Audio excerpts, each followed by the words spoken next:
Janeiro é o mês da conscientização da saúde mental e emocional. E esse, então, é o nosso assunto de saúde em dia de hoje. O Juliano Castro está aqui com a gente, porque existem tratamentos, Juliano, importantes, tanto para aqueles casos mais simples, como também para casos severos de depressão.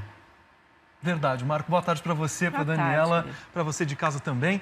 E quanto preconceito a gente vê também. Existem muitos tratamentos para isso, mas até aquilo que a gente chama de estigmatizar o tratamento.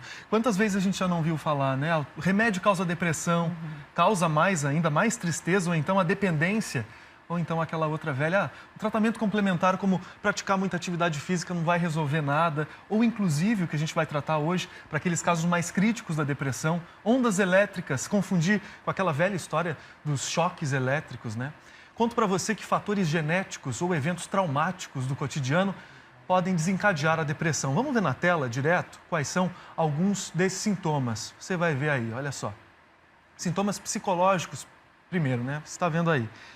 Tem tristeza constante, perda de interesse pela vida, parte do dia, né? Tá lá. E aí a gente vê no físico também, perda ou aumento de apetite, perda de energia, mesmo que a pessoa não tenha feito nada durante o dia, daí aparece. Mudança no sono, falta de cuidado com a higiene, o choro excessivo, né?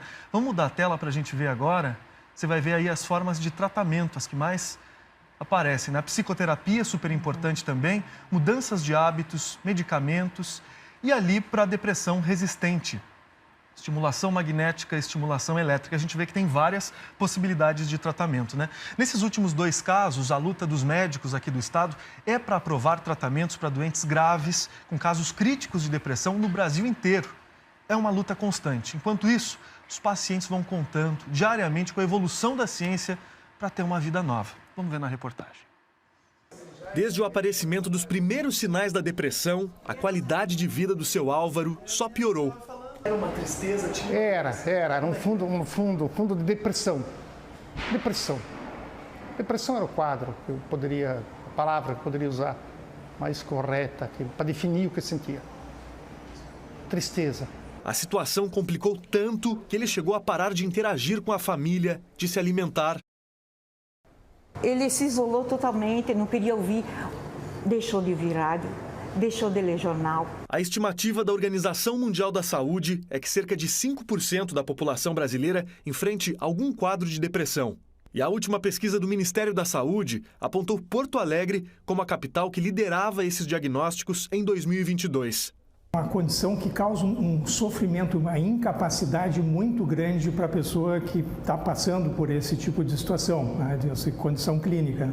A questão é que existem casos tão críticos de depressão em que o paciente não consegue nem se levantar da cama, interagir com a família, se alimentar, os remédios não fazem mais efeito. E é aí que os médicos precisam usar outros tratamentos. O problema é que muitos deles passam pelo preconceito, questões de polêmica, entre eles, conhecido como eletroconvulsoterapia. Essa é uma técnica feita dentro do hospital, com anestesia, relaxantes musculares. Ela provoca breves estímulos elétricos que causam convulsões controladas, capazes de restabelecer as conexões do cérebro.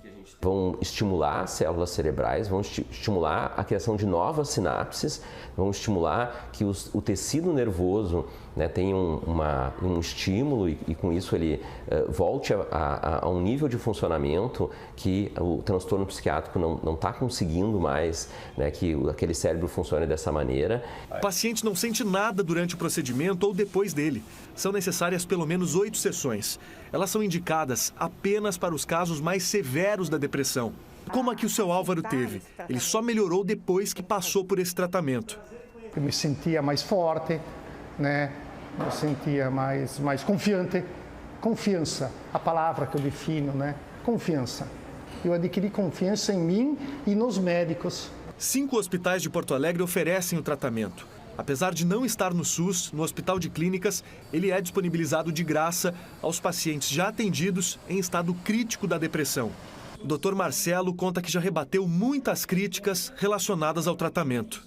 A principal argumento contrário ao ECT tem sido de que ele, entre aspas, por ser um choque, né, elétrico, vamos dizer assim, a ideia de que ele queimaria neurônios. Né? Isso, ao longo desses anos todos, nunca se teve nenhuma evidência a favor disso. O que tem surgido, que é muito interessante a partir do ano 2000, aí, como marca, né, é uma série de estudos mostrando um aumento, né, neuronal. Quer dizer, o ECT não só não queimando neurônios, mas como, usando uma metáfora, adubando os neurônios, fazendo com que eles aumentem, né, cresçam, né, se proliferem. A esperança dos médicos é que cada vez mais os tratamentos para depressão percam os preconceitos e sejam aprovados em planos de saúde, no sistema público. Nossa luta é que a gente consiga mostrar, então, né, para as agências reguladoras e para as operadoras o quanto esse procedimento ela vai recuperar pacientes e, com isso, diminuir custos também, enfim, de tratamento, que é uma preocupação, então, do sistema de saúde. Né? Para o seu Álvaro, agora é um tempo de recomeço. Ele renasceu de novo. Eu posso dizer que eu sou uma pessoa feliz. Peço para as pessoas não desistirem da vida. Não desistem da vida. Viver é bom. É isso, que bonito. Muita saúde para o seu Álvaro e força, né, para quem precisa lutar para derrubar esses preconceitos todos os dias. E para você, de repente, que se identifica numa situação de tristeza profunda, sempre é importante formar uma rede de apoio, contar para os seus amigos e procurar ajuda, como a gente viu ali na reportagem, com profissionais como psicólogos, médicos, psiquiatras, porque sozinho é praticamente impossível superar tudo isso.